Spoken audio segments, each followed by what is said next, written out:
Percy's now back to work after being mended. He was puffing happily along the Sodor suspension bridge. Recently, Percy had an accident. He crashed into Timid Sheds.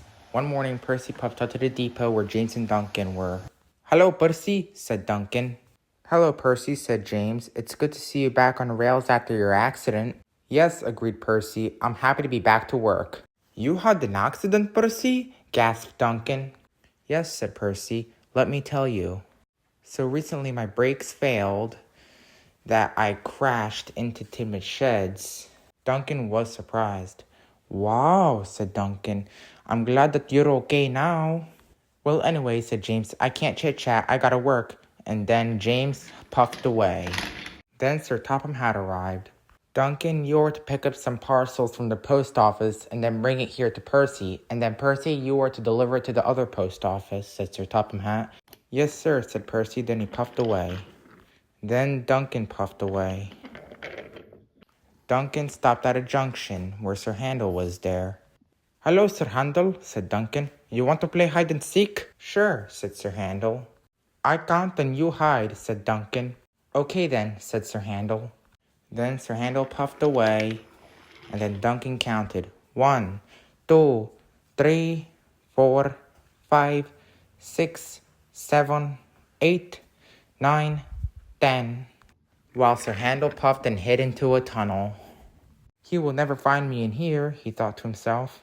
19, 20. "Ready or not, here I come," said Duncan. Then he wished away to go find him. Duncan chuffed over bridges to go look for Sir Handel. He even searched through tunnels. "Sir Handel, where are you?" he said, but he could not find Sir Handel anywhere. Duncan was worried. "Where could Sir Handel be?" said Duncan nervously. Sir Handel was still hiding in the tunnel. Then Duncan kept on chuffing to go look for him, but he could not find him. Then Duncan stopped at a junction. Peter Sam was there. "Hello, Duncan," said Peter Sam. "You look worried." I'm fine," said Duncan happily. "I'm just playing a game." Then he puffed on. Duncan was puffing all over the hills of Height, but he could not find Sir Handel. Then Duncan stopped at another junction where Ivo Hugh was waiting. "Hello, Duncan," said Ivo Hugh. "Hello, Ivo Hugh," said Duncan. "I am playing hide and seek with Sir Handel, and I'm trying to look for him." "Nice," said Ivo Hugh. "You want me to play with you guys too?" Duncan was cross. "Pah, no, because I can do this on my own," he said crossly. Then he puffed crossly away. Ivo Hugh was sad.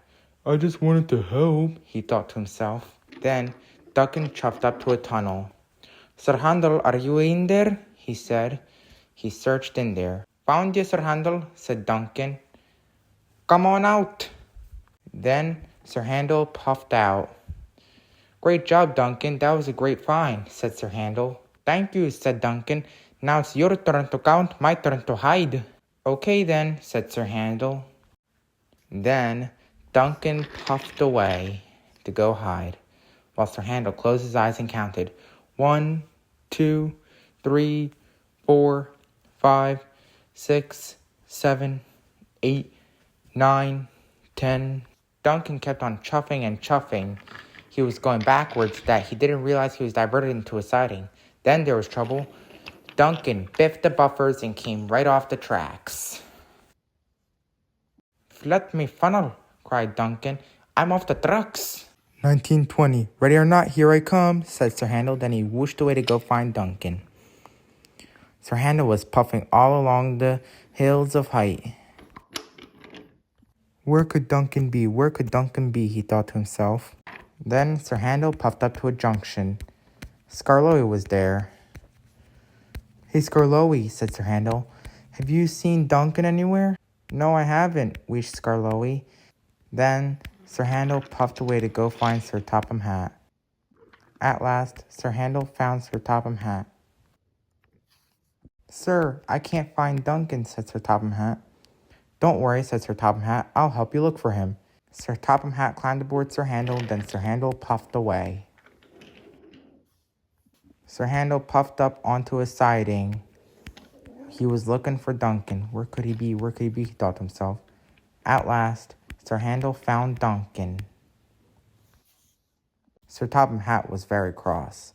Well, Duncan, you were too busy playing games instead of doing your jobs, and Percy's waiting at the depot.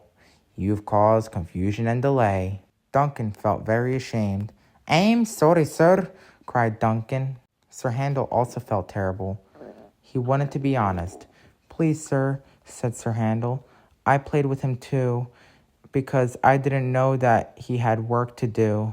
That's all right, Sir Handel, said Sir Topham Hatt. I'm not cross with you because at least you were honest. Please, sir, cried Duncan, if I promise to be on time and do my jobs properly, can I have Sir Handel as my back engine, please? Sir Topham Hatt wasn't sure.